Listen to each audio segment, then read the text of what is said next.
Thanks very much. James Bullard, one of those Fed officials that might be rethinking his stance. He says recent oil price movements are very substantial. Bullard, who's a voter this year, the St. Louis Fed president, says the oil price decline has implications for monetary policy. And he now says that stabilization of oil could take longer than expected. You'll remember that the idea that oil would stabilize and the dollar would stabilize are central parts of the Fed's forecast, leading them to hike rates in December. The idea that it couldn't keep falling forever. But now, and this is a really important point for a Fed official, Bullard says that U.S. inflation expectations appear to be falling and not just kind of some brief market move. It looks like they're pretty substantial here. And he says lower U.S. inflation expectations are worrisome and low oil prices are, quote, a net positive for the U.S. economy. Bullard, back in November, had expressed confidence that inflation would move back towards 2%. The upshot of this is pretty much the way I think policy is going to work out. January rate hike was probably not on the table.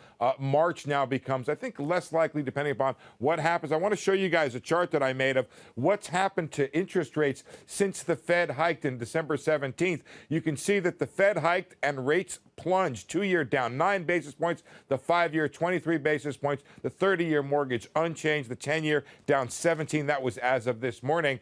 So fundamentally, the market is not buying what the Fed is selling about rates going up, Carl. Steve Leisman, thank you so much for that. Very interesting. Jim, you were just basically saying it's about as dovish as comment as we've gotten from Mester and Williams and everyone else. Ready to, Mr. Bullock's a nice guy. I was ready to hear more of the same. We've got to continue to hike and, forget what you see. And that was the exact opposite of what I heard. Is that the Fed blinking, or is that a notorious hawk blinking and saying, let's wait and see? Maybe he just called a bottom in crude. I'll take that too.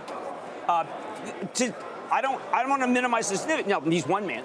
Okay, but he's a man who, when I saw that he was going to speak, when I was doing my work ahead yesterday, I said, okay, so we're going to have a real blip down when Bullard speaks, because that's what will happen, and we're going to get a blip up. One person does not control a market, but that for people who have been following Mr. Bullard, and I follow everybody. That's different. It's different. It's more dovish, and to ignore it is to ignore this man's history, which is that. During a very crucial period, August 24th, with the splash crash period that we had, he was a little more hawkish. And I'm trying to stay away from pejoratives because I am a real good boy today. Yes, you are. Right? Yes, you are. All work and no play makes Jim a very dull boy. Certainly flies in the face of what Harold Hamm has said about what he expects oil prices to do this year. Well, I got hit from some people who said I wasn't nice about Harold yesterday, bringing some of that more personal stuff in. So I apologize. Okay. But he is so wrong. He's looking for a double. He's so wrong. But that's okay.